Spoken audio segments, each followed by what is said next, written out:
Hi, how are you? Oh my goodness. Hi. Hi, it's nice to meet you. It's nice to meet you too. How are you? I am amazing. How are you? I'm really good, thank you. I am Anne Curtis, and I'm here on behalf of the Philippines.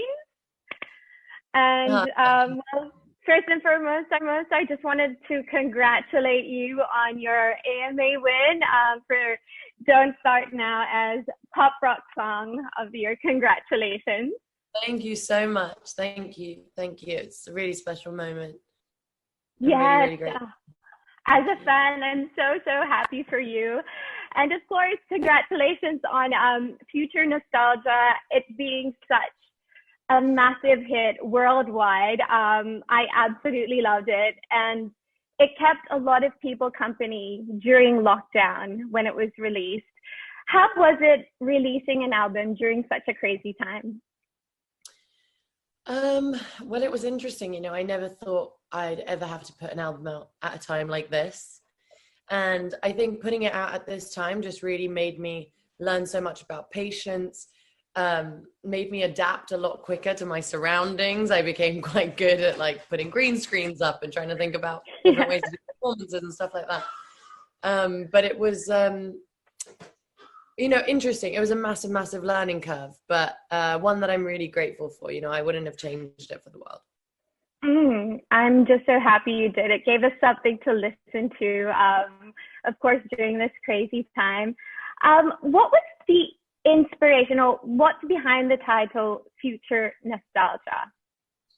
Well, it was kind of like the amalgamation between two things. Obviously, it's like the nostalgia era, which is like where all my childhood influences come from, which is a lot to do with like my parents and the music that they listened to at home. And that was very much like Jamiroquai and Blondie and Prince and David Bowie and Yeah. all this stuff that I was so inspired by, but I only knew about them through my parents. And then the future part is kind of, my current life and where I currently am in my music and the direction I want to go in. So it was kind of like trying to marry the two together in terms of Mm-hmm. like something that's like kind of reminiscent to something that maybe you might have heard in terms of like the nostalgia effect, but Yeah. then bring very new sounds in terms of production. I definitely got that vibe. Like when you listen to your album, it's like a bunch of different genres, but still with your duo style and touch to it. I loved everything. But I will say that Boys Will Be Boys really stood out for me. And I just want to ask, like, what was the inspiration behind that? And was there a specific reason why you made it your last track on your album?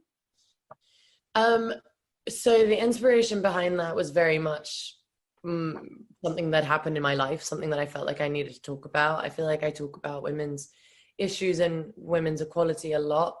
And I felt like I needed to put something on the record that was kind of directly addressing that and maybe like the growing pains of what it's like to be a woman.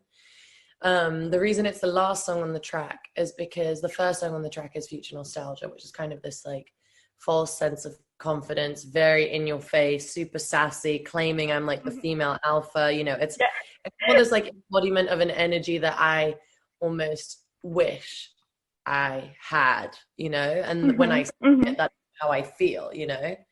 I feel like really empowered and I feel badass, and that's the energy that I want to convey. And then I felt like Boys Will Be Boys shows a completely other side of the spectrum in terms of Mm. feminism, and just shows maybe a little bit more of a vulnerable side at the same time, but it's kind of two different sides of the spectrum still at the same time. I feel like it shows solidarity and empowerment with other women that maybe listen to the song and feel exactly the same way, Mhm. but Mhm. it felt like it was important to have that parallel on the album, Yeah. and so that's the last Mhm. song on the album. I felt that. I really, really did. And like on your album, like I know it's a silly question, but do you have a favorite song, or is there like a top choice? Like when you perform it, like it emotionally like puts you on fire when you start singing it and performing it. um I love, especially now with my live stream coming up, I've been rehearsing a lot, and the songs that I've really loved performing. I mean, I've had such a fun time performing all of them, but it's really been Pretty Please and Hallucinate are two songs that I'm dying to get up on stage and just like finally perform with you guys. That's going to be fun. It's just like, it depends, you know, and the more comfortable you get with a song, then you kind of, I don't know, you embody it in a different way and you become a bit more comfortable with it, and that almost becomes your favorite song, because I feel like you then get kind of lost in it. But it depends. It's kind of hard to tell right now, but those are the two that I'm like really excited about. And something that was actually another exciting part about you is that you've had, in the span of 2 weeks, 2 new releases, collaborations. Congratulations on Fever and Prisoner. You know, and it's been so great this year to see you have so many different collaborations with amazing artists all over the globe. Will we be expecting any more surprise collaborations? Maybe. You know, I'm working on putting out the deluxe version of my record for next year. So you might hear some unexpected collaborations maybe that you haven't heard before. Very excited. And another surprise is Studio 2054.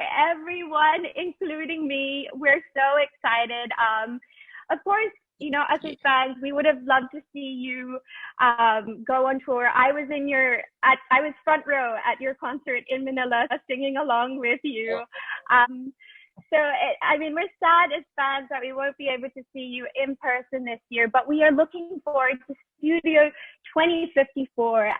It's a virtual concert. What can we expect, like, from your outfits and concepts and music?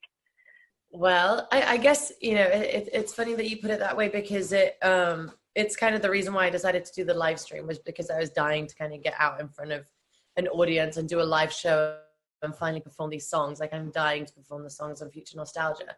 So to be able to kind of put this show on for you guys and everyone at home, it makes it really, really special for me. So I'm like working really hard to make sure that I just don't disappoint you and I give you like the best show ever, especially from like the comfort of your home.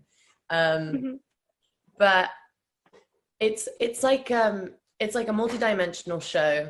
It goes from like an 80s TV studio into like a roller disco, into like a New York like boiler room rave with lots of like special guests and guest appearances, and it's a very like relentless show. It just like goes and goes and goes, and every time like there's always something new happening, and there's always like exciting guests and exciting moments, and it has just been an absolute blast to put this on. We've been working extremely hard, and I'm just so excited to see what you all think. I am so excited. As the same, I'm sure all the Filipinos are so excited to watch you. Would you like to say something to Filipinos who are excited to catch you just a few more sleeps at Studio 2054? Yeah, I just want to send everyone all my love, because I really, really miss you all, and I wish I had the opportunity to come and see you all in person and be there on tour. But the second that we are allowed to come and hang out and party together and be with each other and celebrate, that's the first thing I'm going to do. So I just want to say thank you so much for all your patience, and I hope you're all staying safe, and I'll see you all very soon. Mwah. Thank you so much, Dua, and we hope to see you in Manila when everything is allowed again, when you can go on tour again. We will be waiting patiently, and until then, we will be levitating with you at Studio 2054. Thank you so much. I'll see you soon, my dear. Bye. Thank you.